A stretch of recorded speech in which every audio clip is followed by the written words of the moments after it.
Hello. I think I'm the last speaker today, right? Yes. Correct. So I can go as long as I... You can go as long as you want. I will ring the bell. Okay. It's a privilege, let me say again, it's a privilege to be here, and I'm always happy to come to Zagreb and to biblicalinstitute. We have had a long relationship. And let me not continue this introduction. I would only like to remind you that we've been together last year when this whole journey about discipleship kind of started. And last year I tried to propose a biblical theology of discipleship, looking in particular at the Old Testament, because I felt, as an Old Testament scholar, I felt a little bit, I don't know, disadvantaged, because everybody speaks about discipleship in the New Testament. And I felt like that it's important to show that Jesus builds on his understanding and theology of discipleship, if you want. He builds on an Old Testament model, which was the relationship between God and Israel.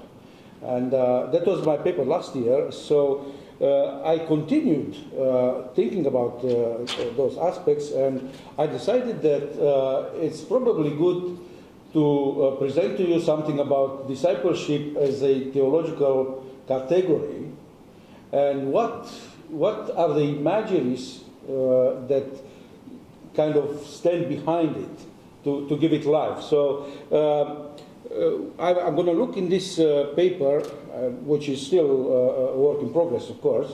I'm going to look at how discipleship, which is usually about, talks about following Christ, spiritual growth, Christian identity, education, mission we have today. So I'm going to look at how this typical understanding is going to be a little bit challenged and possibly, hopefully enlarged, if we look at discipleship as a theological category and then think of what are the imageries that give it shape. So that's what I'm hoping to do today. Now, the theoretical framework here, I keep using the words theological category. What I mean by that is the conceptual classification or the framework within which the organizing and discussing of various aspects of discipleship happen. So these are a concept is a category or a tool that we as theologians, scholars usually use in order to articulate and understand different aspects of our faith. Now, if I'm to give you some examples, theological categories can be doctrines, and any doctrine that we have in Christian faith can be a theological category.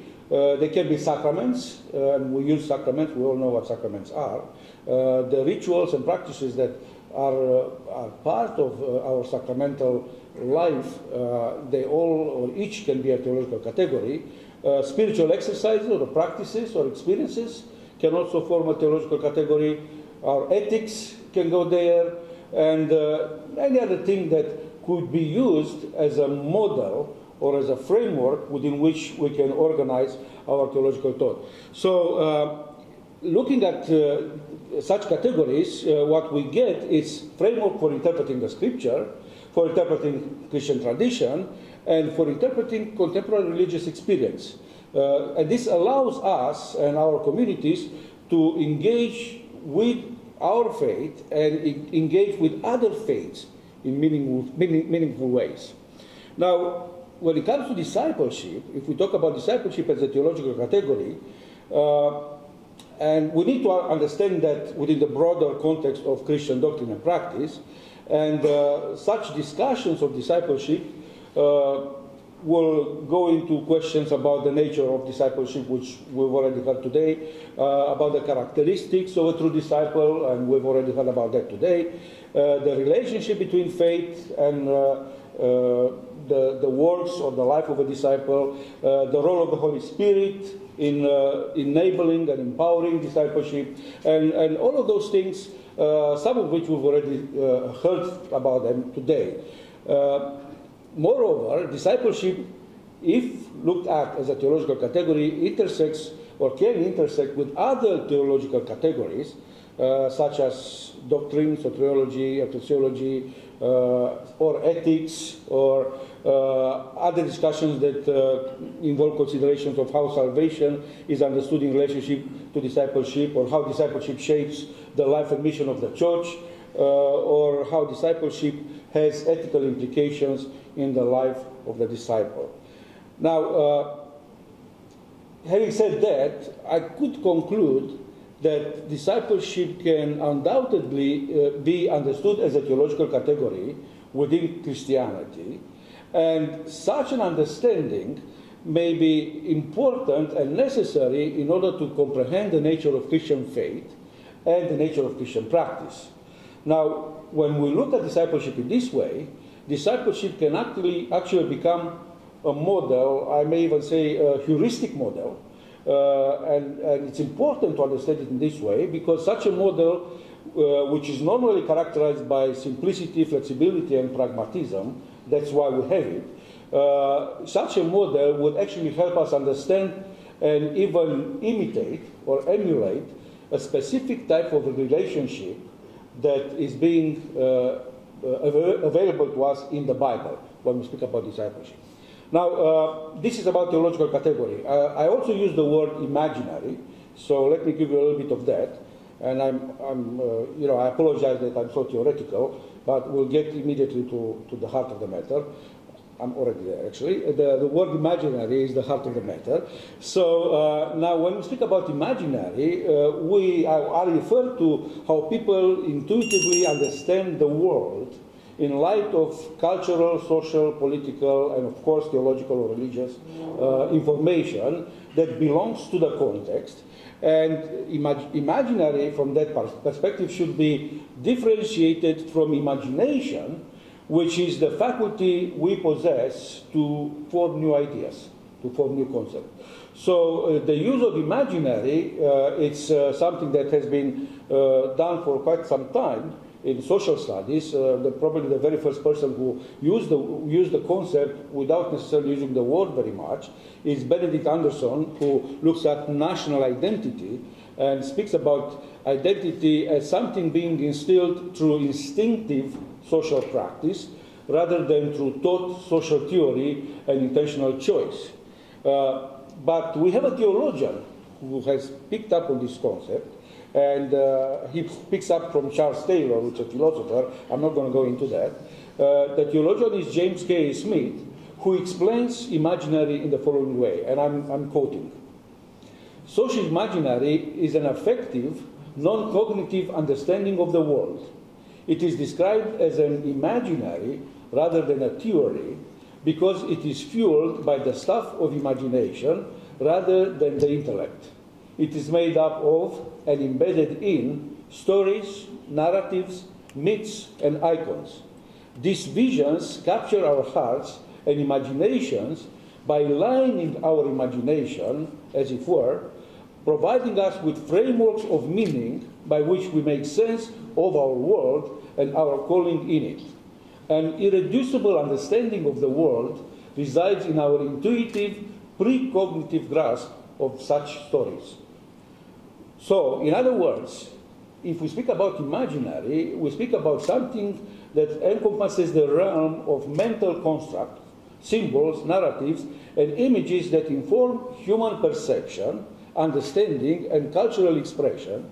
And by situating discipleship within such a theoretical framework, I aim to unravel the multidimensional nature of discipleship, which is not to be confined to doctrinal teachings or practical examples, but is to be deeply understood within the context of the imaginary that constructs it.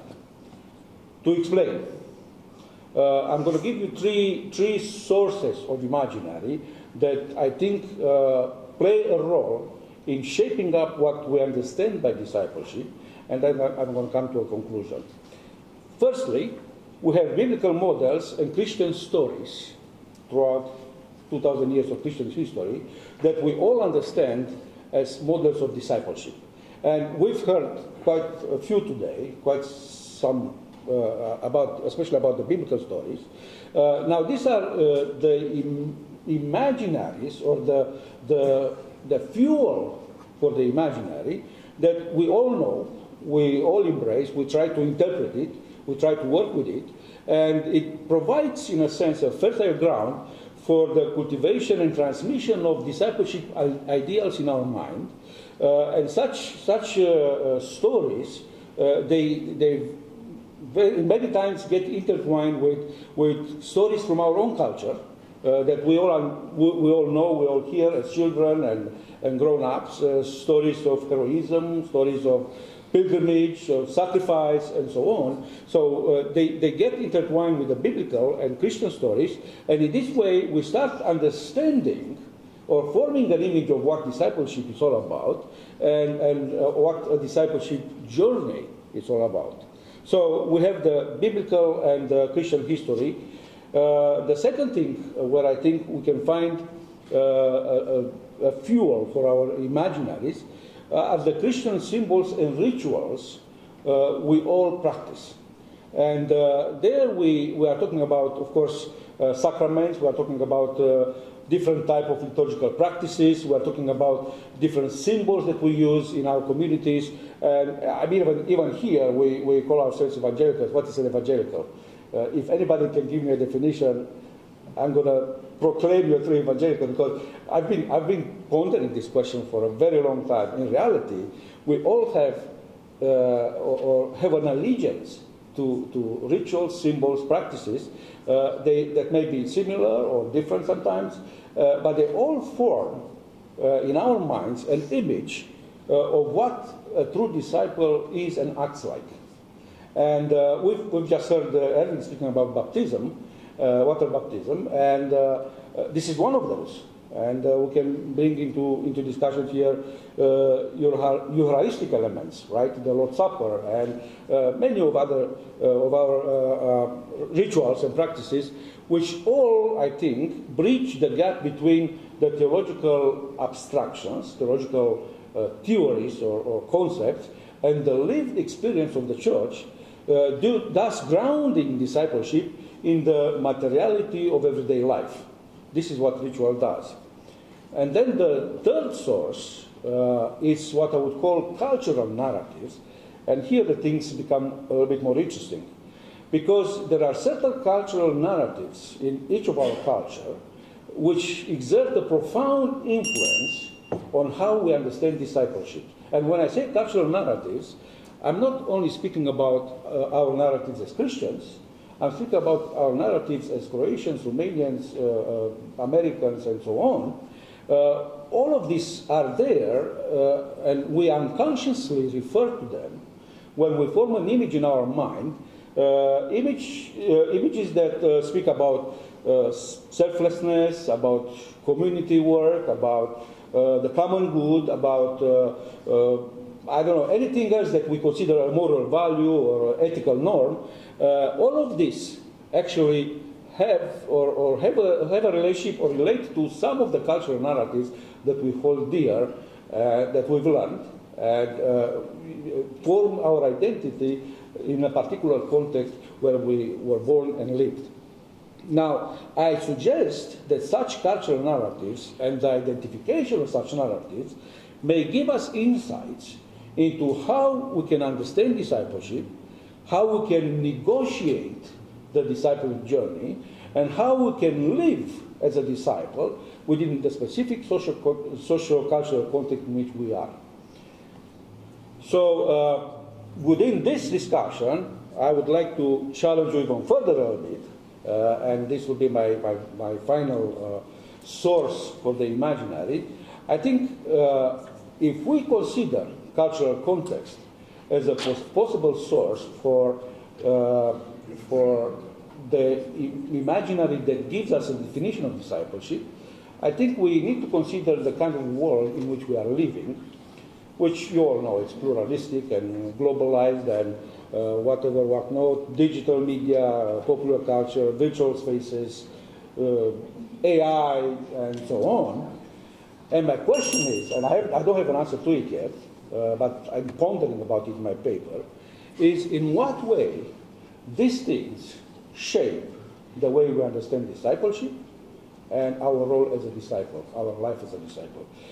And I think we need to start navigating a little bit this kind of landscape in our research and in that way to try to discern the kind of engagement we need to have with these sources for our imaginary, because they are there, they shape how we think, and if we don't do that in a conscientious way, we may end up having an understanding of imaginary, or understanding of discipleship that is totally different than what the biblical source material is giving us. So to conclude what I'm saying, I propose that the millennia-long reception of biblical texts, their interpretations throughout the years, and the categories or models that were born out of this text should provide the contemporary Christianity with the frameworks of meaning or the imaginaries that have the potential to socialize us into a particular mindset. So in the case of discipleship, this imaginary is available, is very rich, and has the potential to impinge upon us the necessity to participate in a specific relationship, in a specific relational framework that this imaginary provides. And here I make reference to my paper last year. I think that that framework is the relationship God-Israel, God-the church. Moreover, I suggest that the work of a disciple maker within this context, within this discussion, may rather be one of challenging the imaginaries that provide us with models and symbols, and by doing so, help us recover the imaginaries that are truly biblical, truly Christ-like, and truly following the model that we have in the Bible, the model of a relationship between God and his people. Thank you.